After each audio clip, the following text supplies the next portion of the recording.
नमस्कार मंडळी, दीपाली फूड पेजमध्ये तुमचं मनापासून स्वागत आहे। आज मी बनवणार आहे आपल्या सगळ्यांच्या आवडीची भरली वांग्याची भाजी। पण ही भाजी करताना काही छोट्या छोट्या गोष्टींची काळजी घेतली तर मसाला प्रत्येक वांग्यात छान मुरतो आणि भाजीची चव अगदी वेगळीच लागते। माझी ही भाजी थोडीशी रसेदार असते, त्यामुळे पोळी, भाकरी किंवा गरमागरम भात कशासोबतही अप्रतिम लागते। आज मी सगळी पद्धत आणि माझ्या काही छोट्या छोट्या टिप्सही शेअर करणार आहे, त्यामुळे व्हिडिओ शेवटपर्यंत नक्की बघा।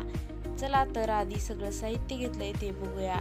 आता मी लहान वांगी कट करून घेतली आहेत। मसाल्यासाठी खोबऱ्याचं कूट, शेंगदाण्याचं कूट आणि डाळवाचं कूट घेतलं आहे।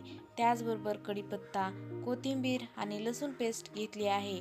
मसाल्यामध्ये आपण घेतले नेहमीप्रमाणे जिरे, मोहरी, लाल तिखट, काळं तिखट, गरम मसाला, हळद आणि मीठ। हाच मसाला वांग्यांना मस्त चव आणणार आहे।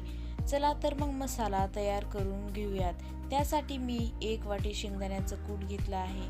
त्यामध्ये अर्धा चमचा लाल तिखट, तसेच 2 चमचे काळं तिखट, अर्धा चमचा गरम मसाला, अर्धा चमचा हळद आणि चवीनुसार मीठ घालत आहे। हे मिश्रण व्यवस्थित मिक्स करून घेऊयात आणि यामध्ये थोडंसं पाणी घालून मस्त कालवून घेऊयात। मसाला ना खूप घट्ट ना खूप पातळ, अगदी भरायला योग्य झाला की भाजीची ही चव एकदम खुलून येते। आता हाच मसाला वांग्यामध्ये भरूया। बघा ना, मसाला किती छान तयार झालाय। आता हाच मसाला एक एक वांग्यामध्ये भरूया।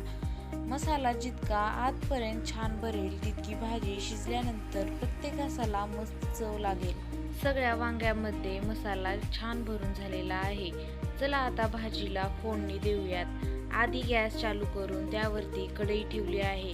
कढई गरम झाली की तेल घालूया। तेल तापलं की जिरं आणि मोहरी घालून छान तडतडू द्यायचं। आता कढीपत्ता टाकूयात। त्यानंतर लसूण पेस्ट घालूया। आता यात खोबऱ्याचं कूट घालून थोडा वेळ परतून घेऊयात। त्यानंतर यामध्ये डाळवाचं कूट घालून थोडंसं परतून घेऊयात।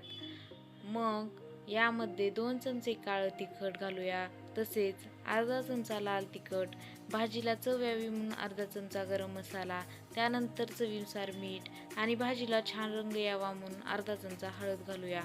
सगळं 2 मिनिटे छान मिक्स करून घेऊयात। आता यामध्ये मसाला भरलेली वांगी एक एक करून कढईत सोडून घेऊयात आणि याला छान फोडणीमध्ये 2 मिनिटे परतून घेऊयात। आता यामध्ये शेंगदाण्याचं कूट घालून परतून घेऊयात। शेंगदाण्याचं कूट घातलं की रस्स्याला मस्त चव येते आणि शेवटी गरम पाणी घालून भाजीला शिजायला ठेवूया।